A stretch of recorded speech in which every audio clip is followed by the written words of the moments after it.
दोस्तों नमस्कार, स्वागत है आपका परीक्षा खबरी में। और आज है 15 अगस्त 2020। 15 अगस्त 2020 है। 15 अगस्त 1947 के दिन, आज ही के दिन हम कथित रूप से आज़ाद हो गए थे अंग्रेज़ों से। लेकिन अंग्रेज़ों से आज़ाद हो गए या नहीं, क्योंकि उनके बोए गए बीज तो आज भी कहीं न कहीं पेड़ बन चुके हैं और समाज, हमारा राष्ट्र कहीं न कहीं बटा हुआ नज़र आता है कई मुद्दों पर। जो विभाजन का बीज बोकर हो गए थे, आज भी वो भारत को नुकसान पहुंचाता है। कहीं न कहीं हमारी संप्रभुता पर भी कभी कभी कुठाराघात करता है या प्रयास करता है या हमें चिंतित करता रहता है।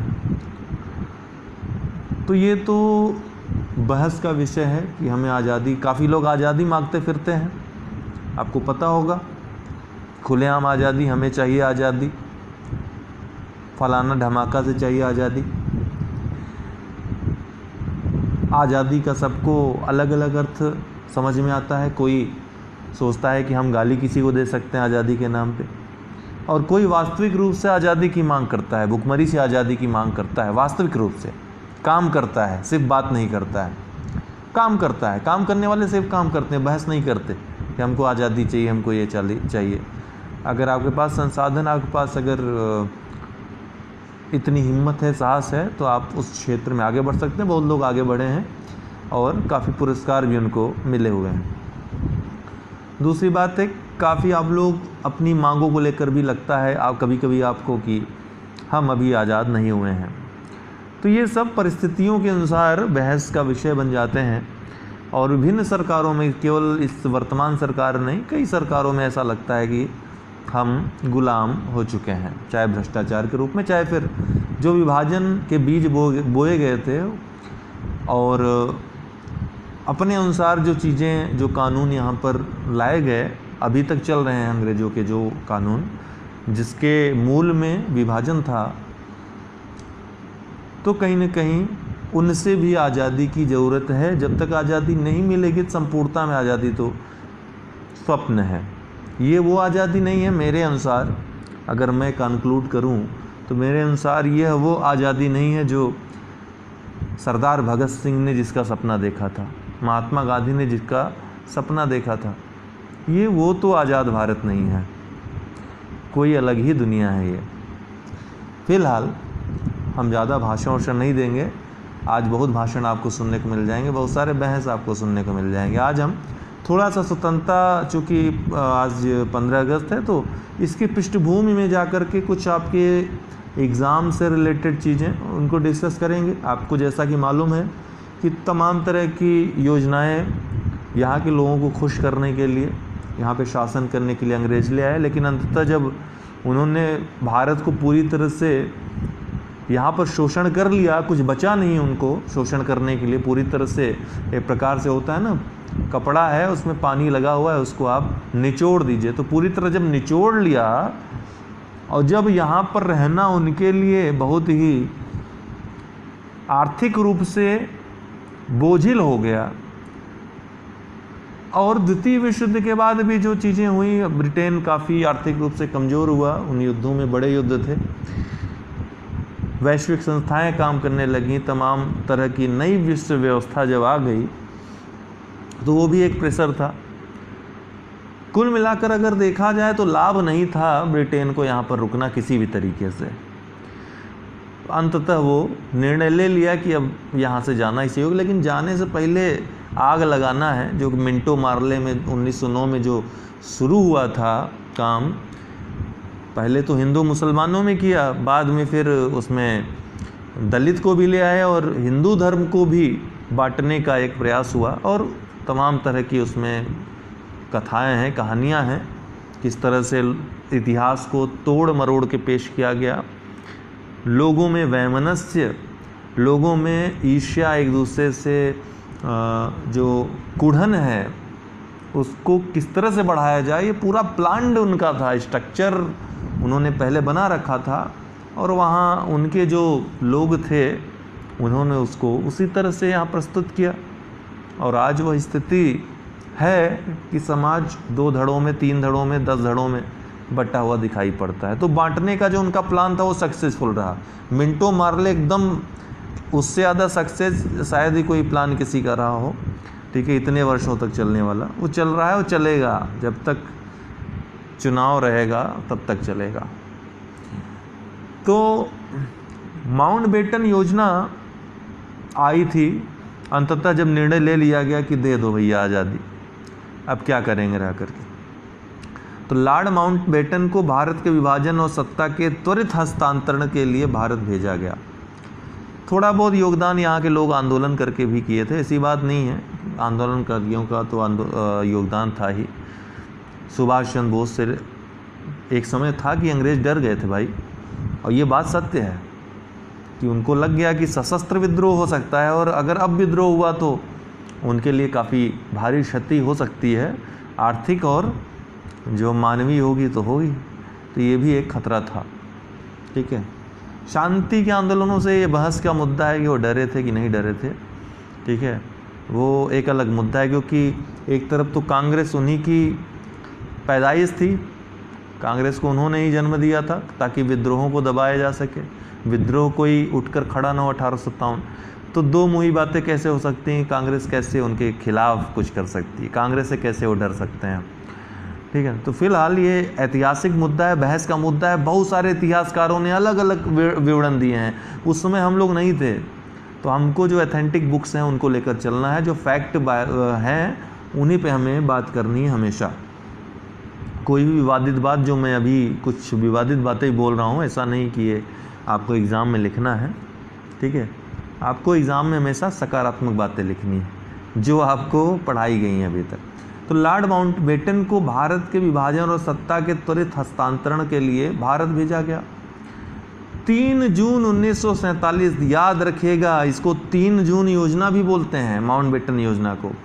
और यही योजना जो माउंटबेटन की थी, भारत के विभाजन का कारण बनी थी। भारत पाकिस्तान जो विभाजित हुआ था 3 जून 1947, 3 जून योजना ही परिणति इसकी थी, माउंटबेटन योजना की। 3 जून 1947 को माउंटबेटन ने अपनी योजना प्रस्तुत की, और उसमें भारत की जो राजनीतिक समस्या थी उस समय, उसको हल करने के लिए विभिन्न चरणों में एक रूपरेखा इसमें प्रस्तुत की गई थी। शुरुआत में यह सत्ता हस्तांतरण विभाजित भारत की भारतीय सरकारों को डोमिनियन स्टेटस दर्जे के रूप में दी जानी थी। आरंभ में ऐसा प्लान था इनका। इसके जो मुख्य प्रस्ताव थे, ध्यान रखिएगा, पहला यह था कि सबसे बड़ा जो बात थी इसमें कि भारत को भारत और पाकिस्तान में विभाजित किया जाएगा।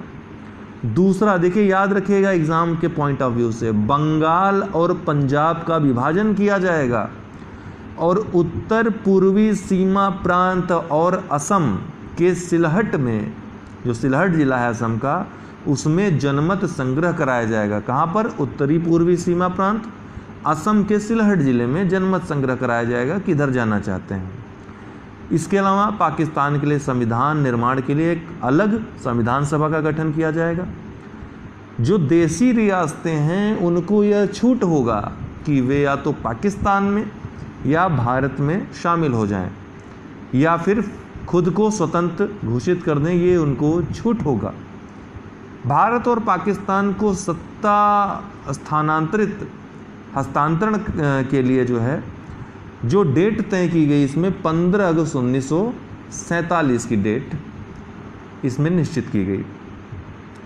ब्रिटिश सरकार ने भारतीय स्वतंत्रता अधिनियम 1947 को जुलाई 1947 को पारित कर दिया, और इसमें ही वे प्रमुख प्रावधान शामिल थे जिन्हें माउंटबेटन योजना द्वारा आगे बढ़ाया गया था, ठीक है ना।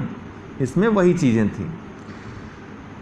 तो भारतीय स्वतंत्रता अधिनियम 1947 जो था, यूनाइटेड किंगडम की पार्लियामेंट के द्वारा पारित अंतिम एक प्रकार से विधान था भारत के लिए।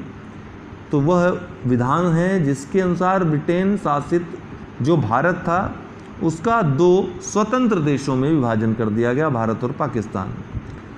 ध्यान रखिएगा, इसकी भी डेट पूछती है कि कब स्वीकृत हुआ। तो यह अधिनियम जो था, भारत स्वतंत्रता अधिनियम, 18 जुलाई 1947 डेट याद रखिएगा, 18 जुलाई 1947 को स्वीकृत हुआ। अंततः 15 अगस्त 1947 को 15 अगस्त 1947 को भारत आज़ाद हो गया। बंटने के साथ ही पाकिस्तान के रूप में एक नया देश भी सामने आया।